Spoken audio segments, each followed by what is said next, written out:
Yeah. Live on Facebook and YouTube. Like us.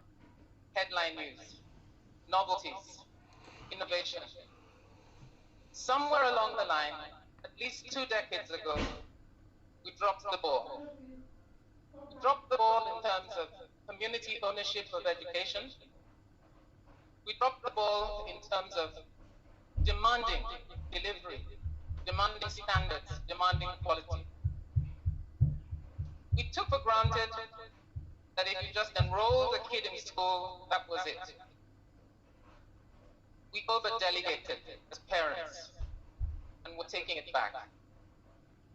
Thank God for Subeb, thank God for EdoBEST, thank God for Joan, thank God for our governor. We're taking it back. We're clawing back what we lost. This is a state that produced some of the most brilliant minds, not only in Nigeria, but in the world.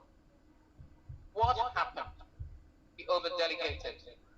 And now we have a situation where the leadership at all levels.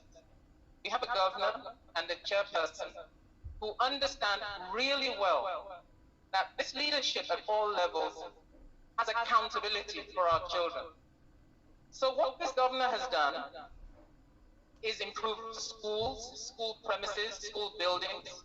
I remember when I was a little girl, it was fun to go to school because school was pleasant, school was clean, school was well built. We had all the facilities we needed. We're back in that position. Then the governor realized you've got to work on teachers, the people who actually impart knowledge.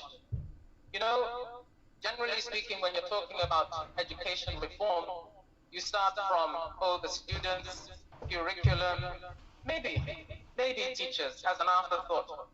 But in this state, the reigniting of the passion of the vocation of our teachers has taken place as a priority and continues to be a priority.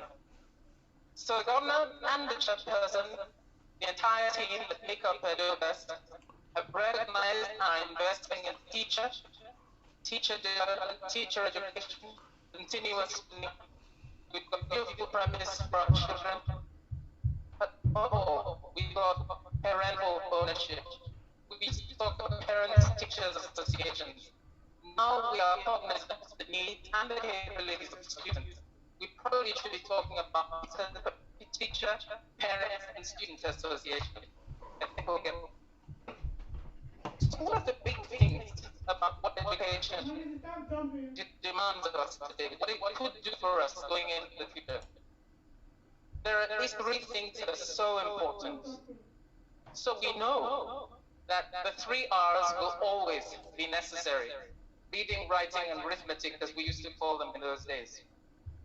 But the world has changed, and the pandemic has taught us that digital skills are absolutely essential. Everybody needs to know how to use a computer, how to switch it on, how to program, how to code. It's going to get to a point where everybody will have to know how to code. And then there's another thing. We're going to have to learn how to work better together. Sometimes we won't even be in the same room, just like children weren't in classrooms during the pandemic.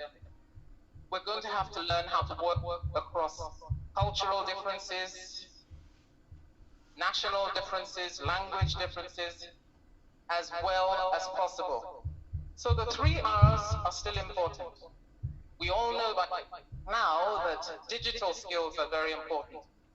But possibly the most important learnings from things like this pandemic and where we're going with teaching and learning is that we must learn how to collaborate. We must learn how to build teams. So the acumen for continuous learning, for continuous adaptation, that is something that we're going into the future with. So the children are leaving school not just with the capacity to remember, but also to create, to devise, to imagine. That is the legacy that we are giving our children through this program. Thank you all of you for coming. Thank you for participating in the education of our children. And I think the big challenge for parents is that we also, grandparents, parents included, continue to learn how to live with one another, how to work with one another, and how to be productive. Long live Edo State, and thank God for our governor and our chairperson. Thank you very much. Long live Edo. Follow us and be the first to know. Peace.